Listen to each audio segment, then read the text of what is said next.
तो चलिए भाई हम लोग शुरू करते हैं। प्रीवियस क्लास में हम लोग क्या क्या देख लिए थे? प्रीवियस क्लास में हम लोग देख लिए थे ग्रेविटेशन के बारे में। पहले हम लोग देखे थे ग्रेविटेशन को समझने का नीड क्यों है, फिर हम लोग देखे थे ग्रेविटेशन क्या है, और फिर हम लोग देखे थे यूनिवर्सल लॉ ऑफ ग्रेविटेशन क्या है, और यूनिवर्सल ग्रेविटेशनल कांस्टेंट का वैल्यू भी देखे थे, और उसका हम लोग ऐसा यूनिट और सीजीएस यूनिट में कंपैरिजन भी देख लिए थे कि उसमें क्या क्या वैल्यू होता है। ठीक है भाई। अब लोग आते हैं एक्सेलरेशन ड्यू टू ग्रेविटी।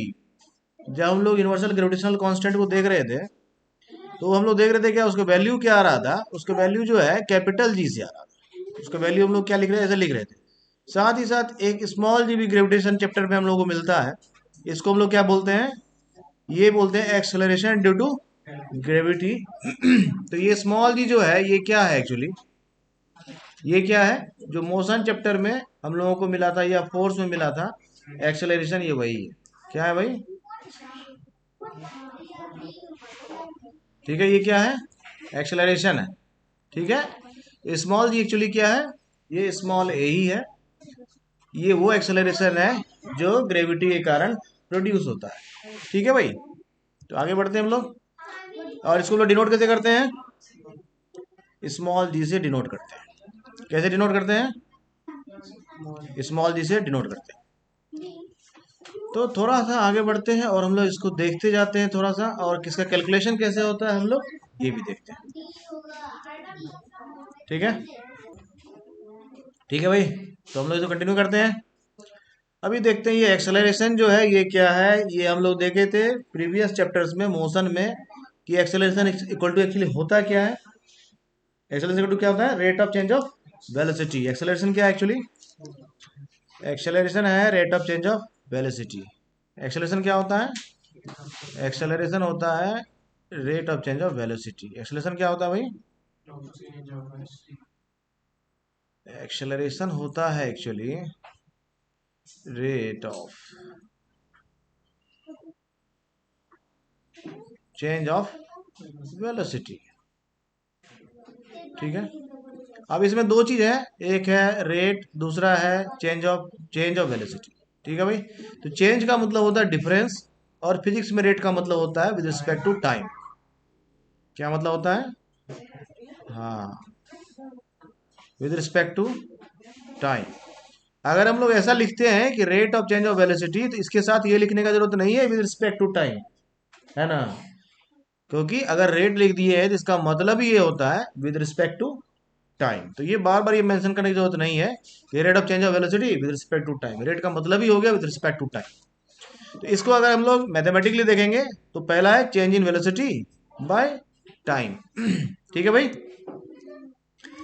तो अब हम लोग देखते हैं कि न्यूटन्स लॉ ऑफ ग्रेविटेशन क्या कहता है, और उसके बाद फिर हम लोग आते हैं स्मॉल जी पर। ठीक है। तो न्यूटन्स लॉ ऑफ ग्रेविटेशन क्या है? टू डिफरेंट मासेस के लिए उसमें एज्यूम करते हैं एक मास क्या है, अर्थ है, और दूसरा मास हमारे और तुम्हारे से कोई एक बॉडी है। ठीक है। तो अर्थ क्या कर रहा है, इस पे एक फोर्स अप्लाई कर रहा है। दुनिया का जैसे कोई भी ऑब्जेक्ट दूसरे ऑब्जेक्ट पे फोर्स अप्लाई कर रहा है, जिसको हम लोग ग्रेविटेशन बोलते हैं, वही फोर्स जब अर्थ के केस में आता है उसको हम लोग एक स्पेसिफिक टर्म बोलते हैं, उसका नाम क्या है? ग्रेविटी है। ठीक है। तो अर्थ क्या कर रहा है, एक फोर्स अप्लाई कर रहा है अपने सराउंडिंग के सारे ऑब्जेक्ट्स पर। तो इस जगह पर जब लोग कैलकुलेट करेंगे तो क्या करेंगे, फोर्स का कैलकुलेशन का फॉर्मूला क्या है हमारा ग्रेविटेशन का? F equals capital G mass of first object mass of second object by distance between their centres. ये ध्यान देना है, डिस्टेंस बिटवीन देयर सेंटर्स, दोनों के बीच का सेंटर यहाँ भी देखना है। इसलिए सेंटर जो डिस्टेंस जो हम लोग कैलकुलेट कर रहे हैं कहाँ से कर रहे हैं, अर्थ के सेंटर से कर रहे हैं। ये एज्यूम करना है कि ये अर्थ का सेंटर है। तो जब भी हम लोग डिस्टेंस कैलकुलेट करते हैं तो डिस्टेंस का मतलब होता है डिस्टेंस बिटवीन देयर सेंटर्स। ठीक है भाई। तो इस केस में, इस पर्टिकुलर केस में मास क्या हो जाएगा, एक मास हो जाएगा अर्थ का, और एक मास हो जाएगा जो भी ऑब्जेक्ट है उसका, और डिस्टेंस जो हो जाएगा अगर अर्थ पर कोई ऑब्जेक्ट है तो उस केस में जो डिस्टेंस हम लोग लेते हैं वो अर्थ का रेडियस को डिस्टेंस ले लेते हैं, क्योंकि अर्थ का रेडियस अर्थ के सेंटर से अर्थ तक का डिस्टेंस। ठीक है भाई। हम लोग देखते हैं थोड़ा सा न्यूटन का सेकेंड लॉ। न्यूटन का सेकेंड लॉ हम लोग पढ़े थे, वो क्या था? एफ इक्वल्स के एम ए है ना, जिसमें हम लोग फाइनली क्या जानते थे, एफ इक्वल्स एम ए, है ना। और इसको हम लोग रिप्लेस कर सकते हैं, एफ इक्वल्स एम ए लिखें या फिर एफ इक्वल्स एम जी लिखें, एक ही चीज़ है, क्योंकि ए भी क्या है, जी ही है ना, और जी क्या है, ए ही है, क्योंकि जी क्या है, एक्सेलरेशन ड्यू टू ग्रेविटी है, तो जी एक्चुअली क्या हो गया, एक्सेलरेशन हो गया। इसीलिए हम लोग एफ इक्वल्स एम ए को एफ इक्वल्स एम जी लिख सकते हैं, ठीक है। और जी को हम लोग क्या कहते हैं, एक्सेलरेशन ड्यू टू ग्रेविटी, ठीक है, ड्यू टू ग्रेविटी है, लेकिन प्राइमरली है क्या, एक्सेलरेशन ही है, ठीक है भाई। तो एफ क्या है, अब यहाँ देखना, यहाँ एफ इक्वल्स क्या था, ठीक है, और यहाँ एफ इक्वल्स क्या है। Comparing both the equations we can easily write M G, यानी एफ इक्वल्स क्या हो गया, M G, F equals M G, और एफ इक्वल्स यहाँ क्या है, G M M by R square. तो इसको इक्वेशन अगर 1 मान लें और इसको इक्वेशन अगर हम लोग 2 मान लें, या इक्वेशन 1 लिखा हुआ है इसको, तुम इक्वेशन 2 ही मान लो इसको, है ना भाई। इस केस में from equation 1 and 2 we can easily write M G equal to G M M by R square, M G मतलब M small G, from equation 1 and 2। तो इसमें क्या होगा, ये मास और ये मास क्या हो जाएगा, कैंसिल आउट हो जाएगा, तो फाइनली बचेगा क्या, जी इक्वल टू हमारा क्या बच रहा भाई, capital G mass of earth by radius of अर्थ का स्क्वायर, ठीक है। यहाँ तक समझने में कोई दिक्कत है। और अब हम लोग इसमें जब इसका वैल्यू पुट करते हैं तो इसका हम लोग वैल्यू कैलकुलेट करते हैं क्या होता है, ठीक है। तो अभी देखना है साथ ही साथ कि जो वैल्यू ऑफ जी होता है ये डिफरेंट प्लैनेट्स के लिए और डिफरेंट सैटेलाइट्स के लिए डिफरेंट होता है। जैसे अर्थ के लिए जी का वैल्यू जो होगा श्योरली मून के लिए वो नहीं होगा, क्योंकि मून का मास अर्थ के मास कंपैरिजन में बहुत कम है, ठीक है भाई। और निश्चित तौर पर जुपिटर के लिए भी वो नहीं होगा, क्योंकि जुपिटर का मास अर्थ के मास से बहुत ही अधिक है, ठीक है। तो जी का वैल्यू, जी को हम लोग कांस्टेंट की तरह यूज करते हैं, लेकिन जी कांस्टेंट नहीं होता है, ये कंडीशन टू कंडीशन वेरी करता है, ठीक है। तो अब हम लोग यहाँ पहले कैलकुलेट करते हैं अर्थ के लिए जी का वैल्यू क्या हो सकता है। तो अर्थ का रेडियस क्या हम लोग बोलते हैं, अर्थ का रेडियस है 6400 किलोमीटर। अर्थ का रेडियस क्या है, 6400 किलोमीटर। अगर उसको हम लोग मीटर में कन्वर्ट करेंगे तो हो जाता है 6.4 इंटू 10 to 6 मीटर, ठीक है भाई। और मास ऑफ अर्थ कितना है, 6 इंटू 10 to 24 kg, इसको याद ही रख लेना, ठीक है। Radius of earth 6.4 into 10 to 6 metre, और mass of earth 6 into 10 to 24 kg। Radius of earth अगर किलोमीटर में लिखा हो 6400 किलोमीटर भी याद रख सकते हैं, जब भी उसको मीटर में कन्वर्ट करेंगे तो इजीली 6.4 इंटू 10 to 6 मीटर हो जाएगा, ठीक है। 6400 किलोमीटर अगर है ना, किलोमीटर है, इसको जो हम लोग मीटर में कन्वर्ट करेंगे तो 6400 इंटू 1000 करेंगे तो 64 और कितना जीरो हो गया, 5 जीरो हो गया, इंटू 10 to the power 5, और इसी को जो हम लोग 6.4 लिखेंगे इंटू 10 to 6 मीटर हो जाता है, ठीक है भाई। तो एक्चुअली कितना है, 6400 किलोमीटर है, जब हम लोग उसको मीटर में कन्वर्ट करेंगे तो 6.4 इंटू 10 to 6 मीटर हो जाता है। उसी तरह से मास ऑफ अर्थ क्या है, 6 into 10 to the power 24 kg। तो इसको जब भी हम लोग यूज करेंगे मीटर के साथ यूज करेंगे, क्योंकि ऐसा यूनिट ऑफ लेंथ क्या है, मीटर है, किलोमीटर नहीं है। उसी तरह से ऐसा यूनिट ऑफ मास क्या है, केजी है, ग्राम नहीं है यार, जो इसको ग्राम में बदल लें, ठीक है भाई। ग्राम कौन है ना, एक ग्राम होता है, कौन ग्राम, पांडव पांडव जो मांगा था 5 ग्राम, नहीं, पांडव पांडव कितना ग्राम मांगा था दुर्योधन से, 5 ग्राम। तो वो 5 ग्राम वो मत समझ लेना कि फिजिक्स वाला 5 ग्राम, है ना। चलो भाई आगे बढ़ते हैं, ऐसे ही था फॉर फन।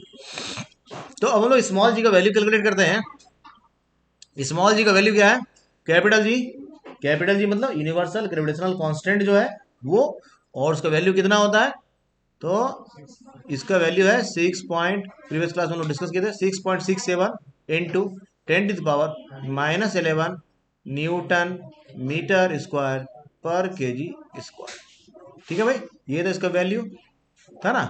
तो इसके जगह इसका वैल्यू डाल देंगे, एम का वैल्यू यहाँ लिखा ही है 6 into 10 to the power 24 kg, और आर का वैल्यू हमको पता है 6.4 × 10⁻⁶ मीटर, उसका स्क्वायर कर देना। करो फटाफट। तो चलिए भाई इसका कैलकुलेशन देखते हैं हम लोग। 6.67 जी का वैल्यू है इंटू 10⁻⁻11। फिर लेते हैं हम लोग मास ऑफ अर्थ 6 इंटू 10⁻24, और नीचे लेते हैं हम लोग आर स्क्वायर 6.4 × 10⁻6 का होल स्क्वायर, है ना। और इसको हम लोग करते हैं अब सॉल्व। इसको जब सॉल्व करते हैं 6.67 × 10⁻11 इंटू 6 इंटू 10⁻24 होल बाई 40.96। 6.4 का स्क्वायर करोगे तो 40.96 हो जाता है, इंटू 10⁻6 का होल स्क्वायर करेगा तो 10⁻12 हो जाएगा। अब इसको हम लोग जब सॉल्व करेंगे तो क्या हो जाएगा, 6.67 इंटू 10⁻11 इंटू 6 इंटू 10⁻24 इंटू 10⁻12। नीचे का जो 12 था वो ऊपर जाएगा तो क्या हो जाता है, -12 हो जाता है।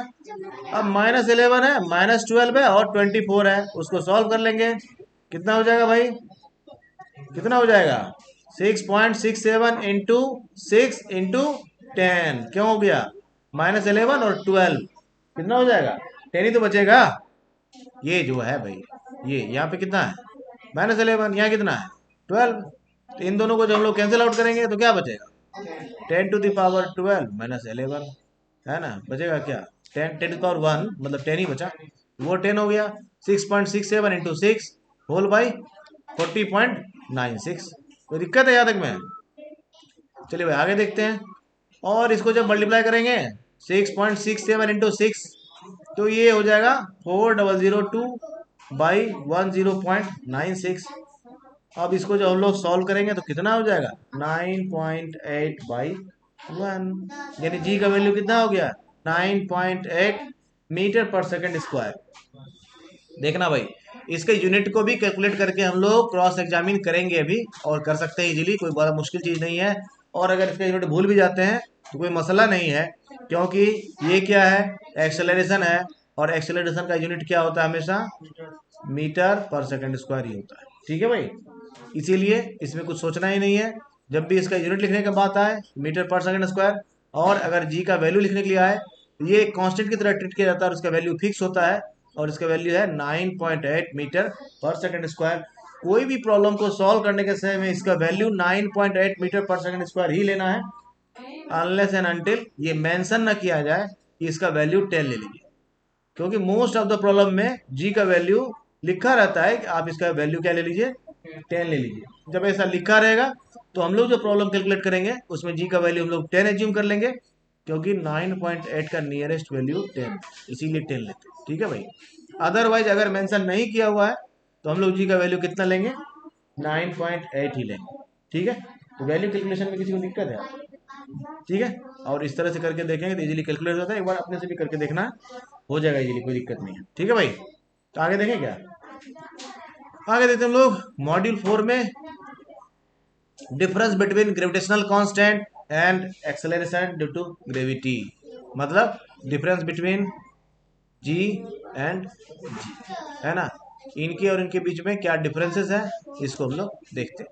उसके बाद हम लोग देखें difference between mass and weight, mass क्या है और वेट क्या है, इसका डिफरेंस को लोग समझेंगे, और ये बहुत अच्छा टॉपिक है, इंटरेस्टिंग टॉपिक है।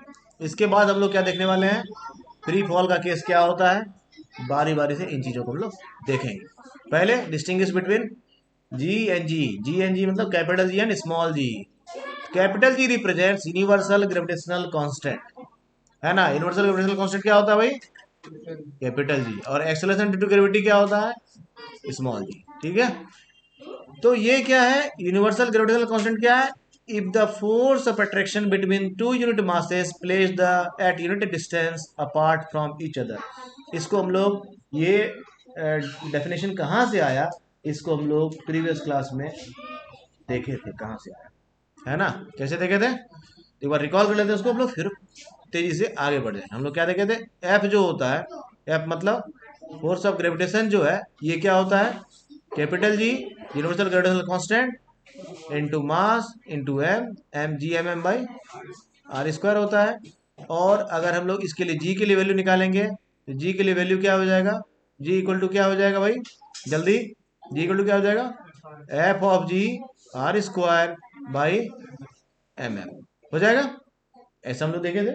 तो अगर हम लोग फोर्स को, है ना, सॉरी, ठीक है। तो ये क्या है, ये क्या है भाई, फोर्स ही तो है, ग्रेविटेशन क्या है, फोर्स है। लेकिन ये कब काम करता है, इस जगह पे कैलकुलेट कर कर देखें हम लोग, तो कब काम करता है ये, जब ये डिस्टेंस क्या हो जाए, यूनिट हो जाए, यूनिट डिस्टेंस अपार्ट हो जाए, और मास कितना हो जाए, यूनिट हो जाए, है ना, क्या हो जाए, यूनिट हो जाए। तो एफ क्या हो जाता है ये देखना है।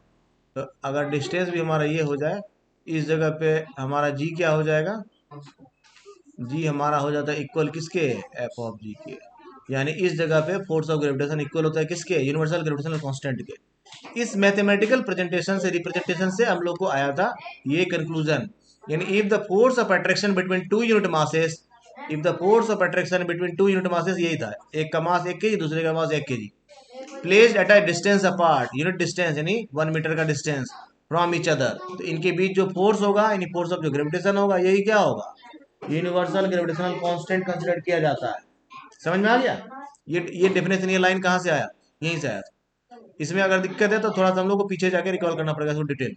आगे बढ़ते हैं, अगर दिक्कत हो किसी को तो बताना है, फिर से इसको डिस्कस कर लेंगे। ठीक है, अभी फिलहाल आगे बढ़ते हैं। देखो थोड़ा थोड़ा चीज दिमाग में रखने से आगे समझने में होगी सुविधा।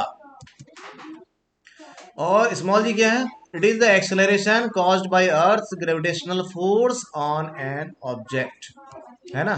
Small G is completely associated with अर्थ।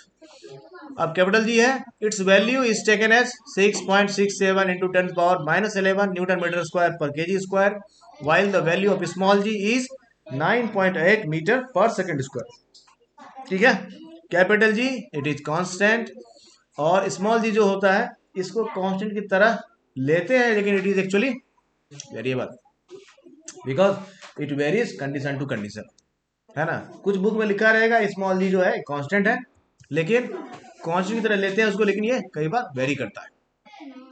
ठीक है भाई, तो हम लोग आएंगे मास और वेट पे, लेकिन थोड़ा सा हम लोग स्मॉल जी का एक बार यूनिट कैलकुलेशन देखेंगे, है ना। स्मॉल जी को कैलकुलेट करने के लिए हम लोग फॉर्मूला क्या यूज किए थे भाई, स्मॉल जी को कैलकुलेट करने हम लोग यूज किए थे G mass of earth by R square, है ना। तो इसका हम लोग जो यूनिट निकाले, इसका यूनिट क्या निकला हमको, मीटर पर सेकंड स्क्वायर। ये कहाँ से आता है, इसको हम लोग बार देख लेते हैं, क्रॉस एग्जामिन कर लेते हैं। तो इसका क्या होगा, जी का यूनिट क्या होता है भाई, जी का यूनिट होता है न्यूटन मीटर स्क्वायर पर केजी स्क्वायर, होता है, कोई दिक्कत है इसमें। तो newton metre square, newton metre square पर केजी स्क्वायर जो है वो नीचे चला जाएगा। ठीक है भाई, फिर मास है, मास ऑफ अर्थ, मास ऑफ अर्थ क्या हो जाएगा, केजी हो जाएगा, हाँ। ठीक है भाई, और एक मास जो था वो यूनिट मास जो था, एक और था ना मास, तो केजी इंटू क्या हो जाएगा, केजी हो जाएगा, अरे 2 m था ना भाई। तो उसके बाद आर का वैल्यू क्या हो जाएगा, रेडियस का स्क्वायर क्या हो जाएगा, रेडियस क्या है, लेंथ है, लेंथ का यूनिट क्या होता है, मीटर, तो इसका हो जाएगा मीटर स्क्वायर। यहाँ कोई दिक्कत है क्या, यहाँ दिक्कत है तो बताना है कि सर यहाँ दिक्कत है, दिक्कत है क्या भाई। तो यहाँ वैल्यू जो है एफ का फॉर्मूला क्या होता है, एम ए, और इसका यूनिट क्या होता है, न्यूटन। तो थोड़ा हम लोग क्या करते हैं, इसको भी थोड़ा सा ब्रेक करते हैं। तो एम का यूनिट क्या हो जाएगा, मास का, केजी होता है, और एक्सेलरेशन क्या होता है, एक्सेलरेशन क्या होता है ना, एक्सेलरेशन होता है मीटर पर सेकंड स्क्वायर होता है भाई। और हम लोग आते हैं तो हम लोग एन के जगह क्या लिख सकते हैं, एन के जगह लिखेंगे केजी और मीटर। एन को सिर्फ लिख रहे हैं भाई, क्योंकि ये पूरा एन के लिए है ना, ये है ना, केजी मीटर, और सेकंड स्क्वायर कहाँ चला जाएगा, नीचे चला जाएगा, तो इसको नीचे ले लेते हैं हम लोग सेकंड स्क्वायर, और बाकी जो चीज़ नीचे है उसको हम लोग एज इट इज लिख देते हैं इनटू मीटर स्क्वायर, और ऊपर में था इनटू केजी।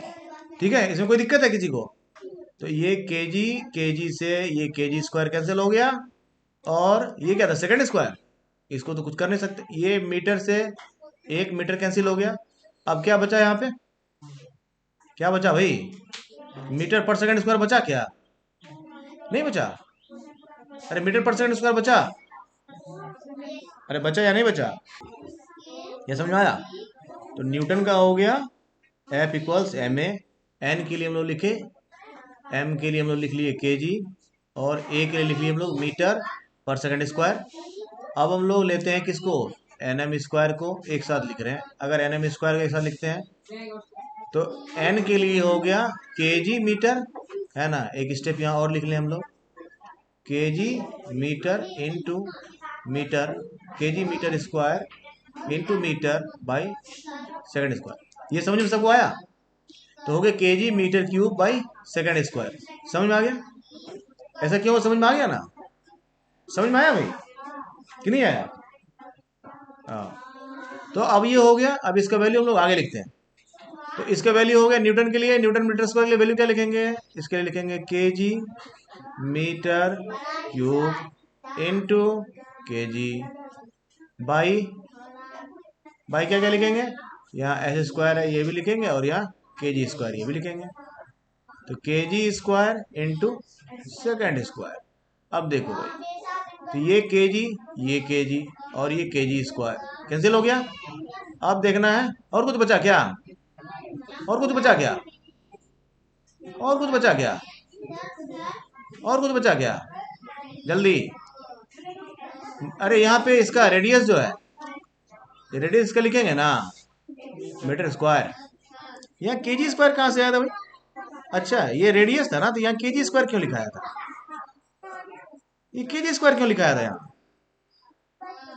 हाँ, तो ये न्यूटन मीटर स्क्वायर पर केजी स्क्वायर का था सर। हाँ, और मीटर स्क्वायर हम लोग किसके लिए लिखे, रेडियस के लिए। ठीक है भाई, कोई दिक्कत है क्या?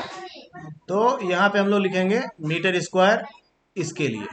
ठीक है, तो ये स्क्वायर और ये एक कट जाएगा, यहाँ बचेगा क्या, मीटर, और यहाँ क्या बचा, तो मीटर बाई सेकंड का square.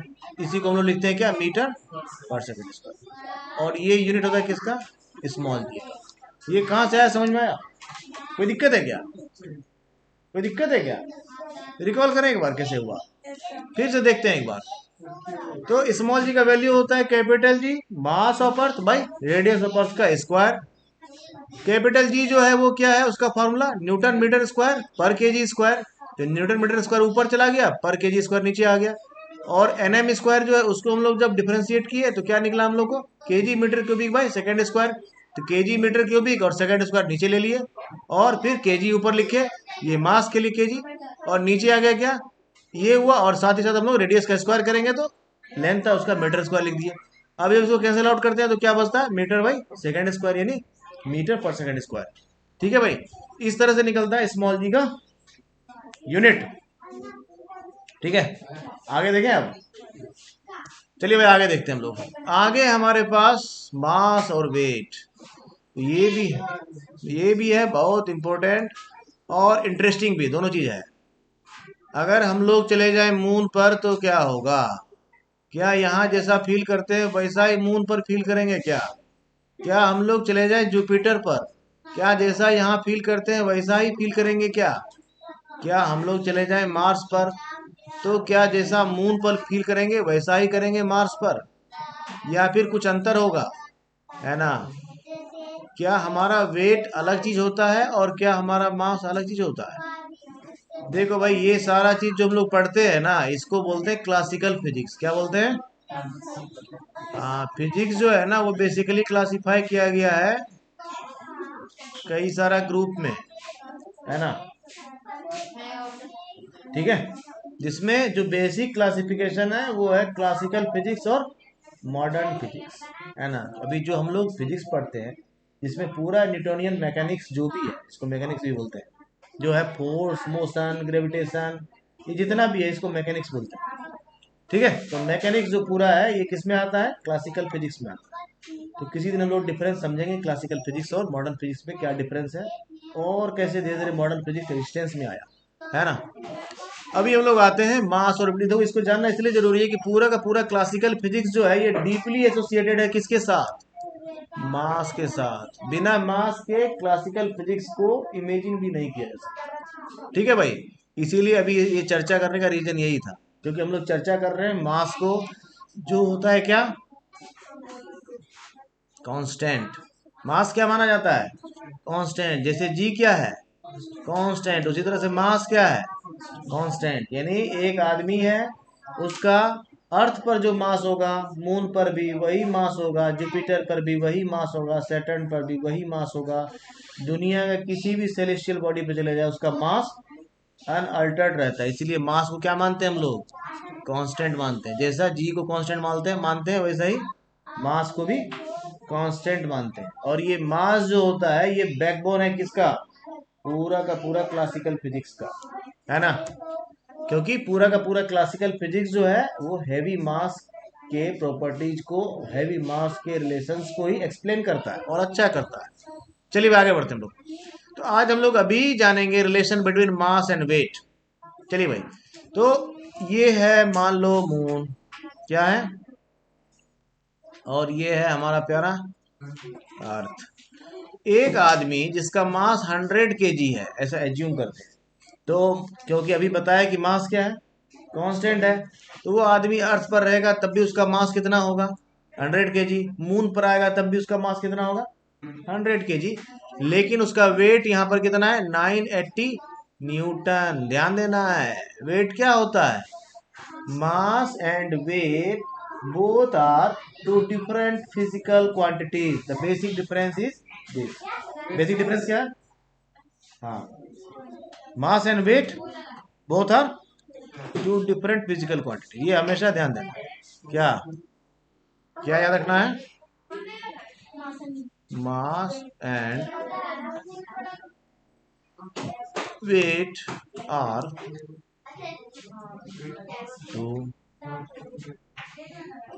two different physical quantities।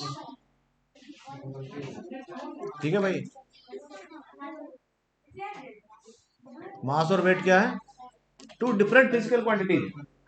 Practical life में हम लोग दिखता है कि मास और वेट एक ही जैसा है। जैसे हम लोग मार्केट जाते हैं और हम लोग बोलते हैं सब्जी वाले से कि हमको 5 kg आलू दे दीजिए, 4 kg है ना बैगन दे दीजिए, ऐसा बोलते हैं।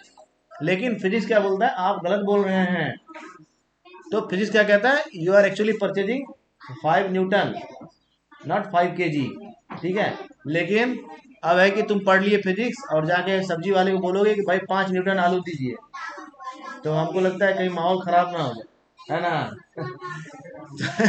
तो इसीलिए फिजिक्स का ज्ञान जो है वो क्लासरूम के लिए है, इसको मार्केट में अप्लाई नहीं करना। ठीक है भाई, समझ गए? समझ गए भाई? तो ये सारा ज्ञान कहाँ अप्लाई करना है? फिजिक्स के क्लासरूम में और फिजिक्स के साथ वाइल डिस्कसिंग फिजिक्स। ठीक है। मार्केट में ये एक्सेप्टेबल नहीं है। मार्केट में एक्सेप्टेबल क्या है? मार्केट में जो वाइडली एक्सेप्टेबल है, वेट का यूनिट केजी ही एक्सेप्टेबल है। ठीक है भाई। लेकिन फिजिक्स क्या कहता है? वेट क्या actually? Weight is a force. ठीक है भाई, वेट क्या है? ये फोर्स है ना। और मास और weight totally two different things है। हम लोग को लगता है एक ही जैसा चीज है, लेकिन फिजिक्स क्या कहता है? No, both are completely two different things, है ना। वेट क्या भाई? फोर्स है। फोर्स का यूनिट क्या है? न्यूटन है। इसीलिए वेट का यूनिट क्या हो जाएगा? न्यूटन हो जाएगा।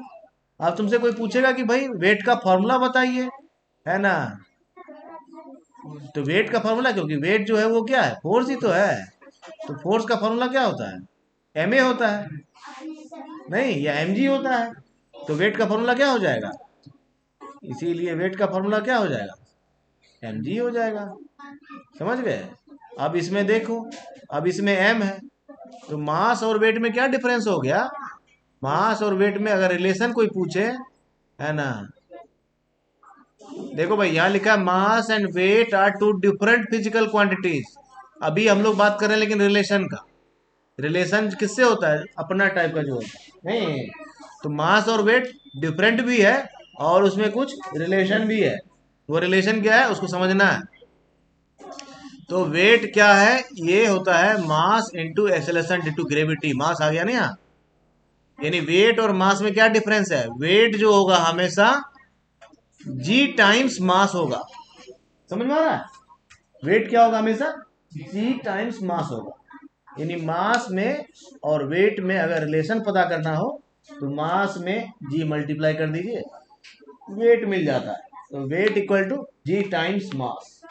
समझ में आ गया? Weight equal to g times मास।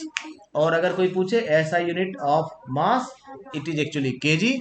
ऐसा यूनिट क्या है मास का? हाँ, अगर इसमें लगे कोई चीज भूल सकते हैं तो उसको लिखते जाना है साथ साथ, है ना? तो ऐसा यूनिट ऑफ मास इज, ये है केजी, है ना? और SI unit of weight is newton. ठीक है भाई, क्योंकि फोर्स है तो जो फोर्स का यूनिट होगा वही वेट का भी होगा। या फिर जैसे हम लोग अभी न्यूटन को, न्यूटन इक्वल टू क्या होता है, एफ इक्वल टू क्या होता है, सॉरी, एफ इक्वल टू क्या होता है, एफ इक्वल्स होता है एम ए, है ना? और ये इक्वल टू होता है वेट, है ना? एम ए को हम लोग जब डिफरेंशिएट किए थे तो क्या निकला था, एम का क्या हो गया, के जी मीटर पर सेकंड स्क्वायर। तो वेट का ये भी ऐसा यूनिट हो गया। तो ऐसा यूनिट नहीं बोलेंगे, इसको यूनिट बोलेंगे। वेट का ये भी यूनिट है, लेकिन अगर ऐसे यूनिट की बात करेगा तो हम लोग को लिखना है क्या, न्यूटन। लेकिन ये भी करेक्ट है, केजी मीटर पर सेकंड स्क्वायर भी वेट का यूनिट है और न्यूटन भी वेट का यूनिट है। ठीक है, क्योंकि ये दोनों यूनिट किसका है, फोर्स का है, तो ये दोनों यूनिट किसका होगा, वेट का भी होगा। ठीक है भाई। अब हम लोगों को अगर वेट कैलकुलेट करना है, तो किसी भी चीज का अगर वेट कैलकुलेट करना है ऑन अर्थ, तो हम लोग इजीली कर सकते हैं। अगर हमको मास दिया हुआ रहे तो बार बार हमको क्या करना है, कुछ करना नहीं है, मास इंटू जी कर लेना है। जी का वैल्यू पता है 9.8 फिक्स है ना, हमारे लिए, अर्थ के लिए। ठीक है भाई, इसको क्या करना है, मास से मल्टीप्लाई कर देंगे तो क्या हो जाएगा, डब्ल्यू निकल जाएगा, यानी वेट निकल जाएगा। कोई दिक्कत नहीं है? अब समझ में आया? ये जो चीज लिखा हुआ है कि मास 100 kg है लेकिन वेट जो है 160.2 न्यूटन है। यहाँ मास 100 kg है और वेट जो है 980 न्यूटन है। क्यों इतना ज्यादा है? क्योंकि जी जो है वो अर्थ के लिए वो कितना है, 9.8 मीटर पर सेकंड स्क्वायर है। लेकिन मून के लिए जो जी है, जी ऑफ मून जो है वो कितना है, 9.8/6 मीटर मीटर पर सेकंड स्क्वायर। ठीक है भाई, तो ये क्या है, 1/6 टाइम्स है कौन, जी ऑफ मून, है ना? या मून का जो जी है उसका 6 टाइम्स ज्यादा कौन है, अर्थ का जी। इसीलिए किसी भी आदमी का वेट जो होगा, वेट मास की बात नहीं कर रहे, मास जो होगा यूनिवर्सली कांस्टेंट होता है, हमेशा ध्यान रखना है। लेकिन जो वेट होगा वो अगर हम लोग किसी का वेट ऑन अर्थ से कंपेयर करेंगे, अगर वेट ऑन मून, तो क्या होगा, ये 10 टाइम्स हो जाएगा। 10 टाइम्स होगा, मतलब अगर कोई आदमी मून पर 10 kg का है तो अर्थ पर कितना केजी का होगा, 600 kg का। नहीं, 10 टाइम्स होगा ना, ऐसा बोल रहा हूं। अगर 10 टाइम्स होगा तो मान लो, कंपेयर कर रहा हूं, ऐसा 6 टाइम्स है। एक्चुअल फिगर जो है कितना है, 6 टाइम्स। अगर कंपेयर कर रहा हूं, कोई दो ई और एम नहीं लेकर के कोई दूसरा प्लेनेट ले लो, अगर दोनों के बीच में जी का वैल्यू 10 टाइम्स, मान लो कोई प्लेनेट 1 है और कोई प्लेनेट 2 है, इनका जो है जी का वैल्यू कुछ है मान लो, और ये पी है और इसका वैल्यू कुछ है मान लो, है ना, P2 है, इसका P1 है। तो इन दोनों में अगर रिलेशन जी का 10 टाइम्स है, मान लो ये 10 टाइम्स ज्यादा है, तो यहाँ अगर किसी का वजन 5 kg होगा तो यहाँ कितना होगा, 50 kg होगा भाई। यहाँ अगर कोई 50 kg का आदमी है तो यहाँ आगे कितना हो जाएगा, वो 500 न्यूटन का हो जाएगा, जिसको हम लोग केजी बोलते हैं। तो उसको हम लोग फिजिक्स में न्यूटन बोलेंगे, क्योंकि वेट का ऐसा न्यूटन है। तो वो यहाँ जो 50 न्यूटन का है, यहाँ आगे कितना हो जाएगा, 500 न्यूटन हो जाएगा।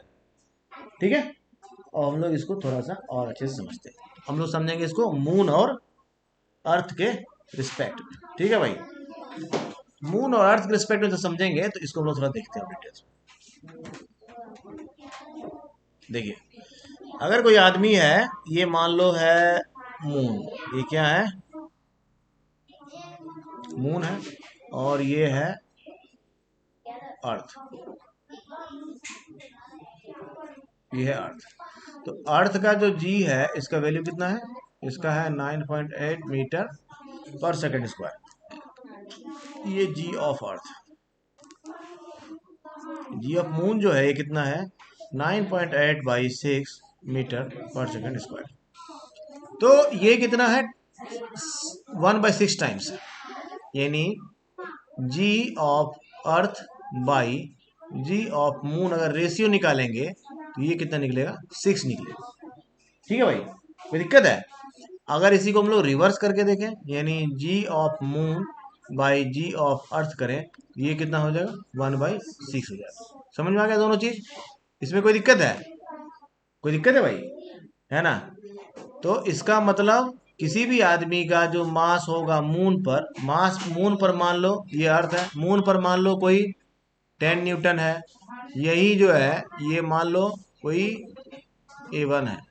इसी A1 को जब हम लोग यहाँ लाएंगे, इसका मास कितना, यहाँ पे कितना वेट हो जाएगा, यहाँ पे वेट अगर 10 न्यूटन था तो यहाँ कितना हो जाएगा, 60 न्यूटन हो जाएगा, 6 टाइम्स ज्यादा हो जाएगा, नहीं हो जाएगा? या फिर यहाँ 60 न्यूटन है इसका वेट, तो मून पर जाकर कितना हो जाएगा, 1/6 टाइम्स हो जाएगा। यानी यहाँ 60 न्यूटन है तो यहाँ कितना हो जाएगा, 1/6 इंटू 60 न्यूटन, यानी 10 न्यूटन हो जाएगा। तो ये बहुत सिंपल कैलकुलेशन है। अगर किसी भी ऑब्जेक्ट का वेट मून पर दिया रहेगा और अर्थ पर कैलकुलेट करना रहेगा, इंटू 6, और अर्थ पर दिया रहे, मून पर कैलकुलेट करना रहे, बाई 6। ठीक है भाई, क्योंकि दोनों के जी का रिलेशन 1/6 होता है अप्रोक्स। तो आगे हम लोग देखते हैं थोड़ा सा और डिटेल में मास और वेट को। ठीक है भाई, दोनों में बेसिक डिफरेंस क्या क्या है इसको हम लोग देखते जाते हैं। मास क्या है, कांस्टेंट है, और वेट क्या है, वेरिएबल है। जैसा हम लोग कैपिटल जी और स्मॉल जी में डिफरेंसेस देखे थे, सिमिलरली क्या है इधर भी ऐसा डिफरेंसेस है। ठीक है भाई, mass is the quantity of matter contained in the object, जिसको कई बार इनर्सिया भी बोलते हैं। मास क्या है, it is the quantity of matter contained in the object, ये क्वांटिटी ऑफ मैटर है जो किसी ऑब्जेक्ट में होता है। वेट क्या है, वेट इज द फोर्स, अभी हम लोग देखे समझे कैसे है। Weight is the force with which the earth attracts it towards its centre. देखो भाई यहाँ पर क्या है ना, वेट जो है वो अगर हम लोग अर्थ पर कैलकुलेट कर रहे हैं तो हम लोग लिखते हैं अर्थ attracts it towards its centre. अगर हम लोग वेट कैलकुलेट कर रहे हैं मून पर तो क्या लिखेंगे, weight is the force with which the moon attracts it towards its centre. जो भी ऑब्जेक्ट रहेगा उस ऑब्जेक्ट पर जो भी वेट कैलकुलेट होता है, उस ऑब्जेक्ट का जो सेंटर है वो जो फोर्स अप्लाई कर रहा है, उसी फोर्स को हम लोग क्या कहते हैं, वेट कहते हैं, है ना? वेट क्या है, weight is a force applied by an object by its centre. जो भी ऑब्जेक्ट हो उससे कोई मतलब नहीं, अर्थ के केस में वो अर्थ हो जाएगा। ठीक है, नेक्स्ट क्या है, मास क्या है, एक कांस्टेंट है, इसीलिए does not change with place. Mass क्या है, ये प्लेस टू प्लेस वेरी नहीं करता है, यूनिवर्सली कांस्टेंट रहता है। मून पर जाएं, जुपिटर पर जाएं, सैटर्न पर जाएं, मास का वैल्यू अनअल्टर्ड रहता है। In case of weight, weight भाई क्या है, वेरिएबल है, इसका प्लेस टू प्लेस वैल्यू क्या होता है, चेंज होता रहता है, क्योंकि प्लेस टू प्लेस जी का वैल्यू चेंज होगा, है ना? अलग अलग मास जो अलग अलग ऑब्जेक्ट जो है यूनिवर्स का, अलग अलग प्लैनेट्स जो है, अलग अलग सैटेलाइट्स जो है, अलग अलग स्टार जो है, उनका जी का वैल्यू चेंज होता रहेगा, इसीलिए वेट भी चेंज होता रहेगा। ठीक है, तो ऐसा यूनिट जो होता है मास का क्या है, केजी है, वाइल सीजीएस यूनिट क्या है, ग्राम है। तो ग्राम में हम लोग समझ गए कौन सा ग्राम, हाँ वो किलोग्राम वाला ग्राम, वो पांडवों वाला ग्राम नहीं। चलिए भाई आते हैं वेट में। तो वेट का ऐसा यूनिट क्या है, क्योंकि वेट इज अ फोर्स, लिखा है ऊपर में ही, वेट क्या है भाई, फोर्स है। तो जो फोर्स का है ना ऐसा यूनिट होगा, वही किसका हो जाएगा, वेट का भी हो जाएगा। क्योंकि वेट का सीजीएस यूनिट डाइन होता है, तो सॉरी फोर्स का ऐसा सीजीएस यूनिट क्या होता है, डाइन होता है, तो वेट का भी सीजीएस यूनिट क्या हो जाएगा, डाइन हो जाएगा। और ऐसा यूनिट क्या हो जाएगा, न्यूटन हो जाएगा। मोस्टली जो एग्जामिनेशन में क्वेश्चंस आता है वो ऐसा यूनिट से रिलेटेड ही आता है, लेकिन कई बार आ सकता है कि इनका सीजीएस यूनिट बताइए, तो याद रखना है। नेक्स्ट है, mass is measured with weighing scale. Mass को कैसे मेजर करते हैं, वेइंग स्केल से मेजर करते हैं। मास को कैसे मेजर करते हैं, वेइंग स्केल से। और वेट को कैसे मेजर करते हैं, W = mg से, है ना? मास को कैसे मेजर करते हैं, W equal to m g से, मतलब मास कैलकुलेटेड अगर आपके पास है तो उसका जी टाइम्स जो होगा वो क्या होगा, वेट हो जाएगा। ठीक है भाई, हमेशा जी टाइम्स मास जो होता है भाई वेट होता है। ठीक है, यहाँ तक कोई दिक्कत? ये था basic differences between mass and weight. ठीक है, अब ये केस क्या है, ये केस है फ्री फॉल का केस, है ना। क्या कर रहा है ये लोग क्या कर रहा है भाई?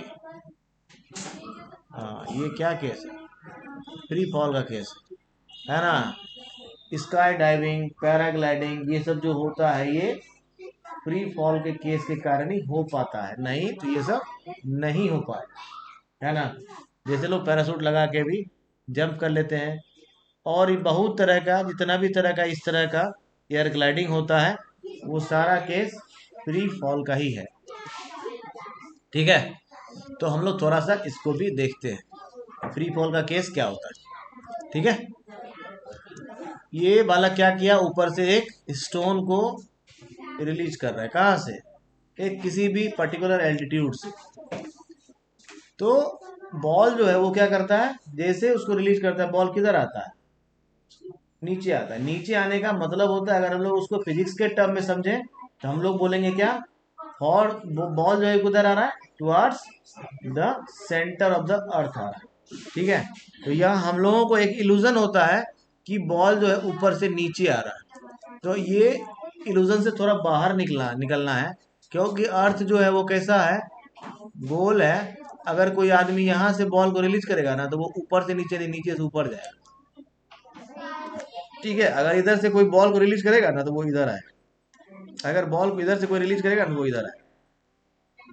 लेकिन हम लोगों को ये इल्यूजन होता है कि बॉल हमेशा किधर आता है, ऊपर से नीचे आता है, ऐसा कोई जरूरी नहीं है। ये सर्टेनली एक इल्यूजन है। फिजिक्स क्या कहता है, ऐसा कोई जरूरी नहीं है कि बॉल ऊपर से नीचे ही आएगा, बॉल नीचे से ऊपर भी आ सकता है, लेफ्ट से राइट भी आ सकता है, राइट से लेफ्ट भी जा सकता है। ये बेसिकली डिपेंड करता है कि आप किधर से कार्यक्रम कर रहे हैं। ठीक है भाई, ठीक है। तो दो चीज है, ग्रेविटेशनल फोर्स है, या इसको ग्रेविटी भी कंसिडर कर सकते हैं, दूसरा एयर रेजिस्टेंस। देखो भाई, फिजिक्स का जितना भी बुक लिखा जाता है, अगर आप कोई स्टैंडर्ड बुक पढ़ते हैं तो उसमें ये लिखा रहता है पहले ही कि इसमें एयर रेसिस्टेंस को नेग्लिजिबल मान के कंटेंट लिखा गया है। Most of the classical physics का जो बुक है अप टू 10th लेवल, वो एयर रेसिस्टेंस को नेग्लिजिबल मान के लिखा जाता है। ठीक है, और फ्री फॉल का जो केस है वो एक कंडीशन के साथ है जिसमें हम लोग एयर रेजिस्टेंस को नेग्लिजिबल मानते हैं। ठीक है, आगे बढ़ते हैं और थोड़ा इसको देखेंगे कि ऐसा क्यों होता है। ठीक है, तो ये बच्चा जो है ये बॉल को रिलीज किया तो बॉल किधर आया, अर्थ की तरफ आया, है ना।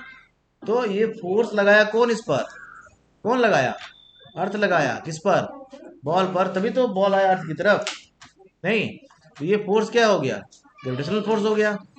तो इसको समझना जरा सा, when the body false towards the earth under the influence of earth gravity alone, it's motion is called free fall. Free fall समझ में आया क्या होता है, फ्री फॉल क्या होता है भाई? तो चलिए भाई, हम लोग समझ गए फ्री फॉल का केस क्या है।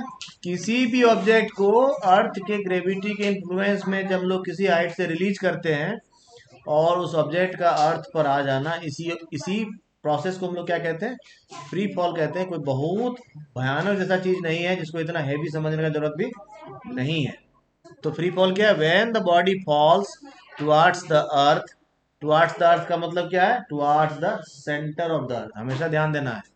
इसीलिए हम लोग बताए क्या, कि अर्थ जो जो कैसे कंसिडर करना है, अर्थ कैसा है भाई, स्पेरिकल शेप में, अर्थ कैसा है, अर्थ कैसा है, अर्थ कैसा है भाई, अर्थ कैसा है, हाँ, कहाँ चला गया, ये कहाँ चला गया, ओ है तो हो जाता है तो, कहाँ चला गया था, हाँ भाई।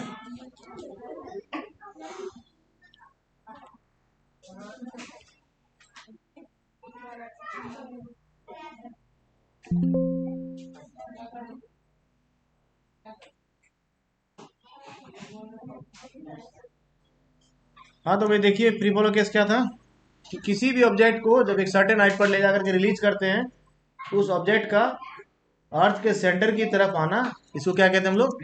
फ्री फॉल बोलते हैं। क्या बोलते हैं इसको? फ्री फॉल बोलते हैं। ठीक है भाई।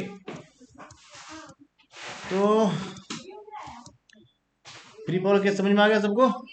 When the body false towards the earth. अभी थोड़ा यहाँ समझना था क्या, अर्थ क्योंकि स्पेरिकल इन शेप है, तो अर्थ की तरफ आने का मतलब होता है ये अर्थ का सेंटर है, तो किसी भी तरफ से अर्थ के सेंटर की तरफ आना जो है, ये फ्री फॉल का केस कहलाता है ना। इसका ऐसा नहीं ऊपर से नीचे आने का कोई संबंध है।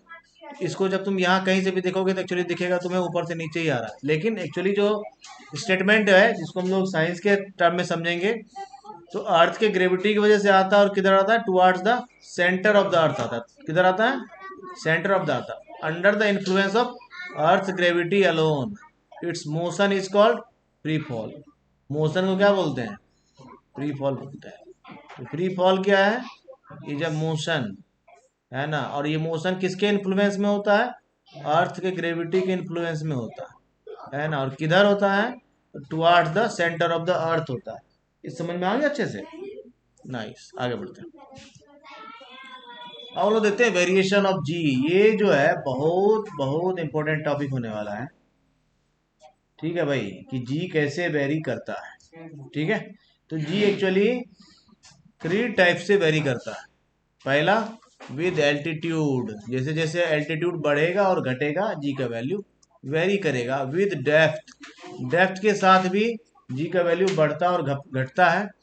और due to the shape of the earth, इसके कारण भी जी का वैल्यू बढ़ता और घटता है। यहाँ पर एक ध्यान देने लायक बात यह है कि कंफ्यूजन होता है अक्सर लोगों को कि एल्टीट्यूड और डेप्थ में क्या रिलेशन है।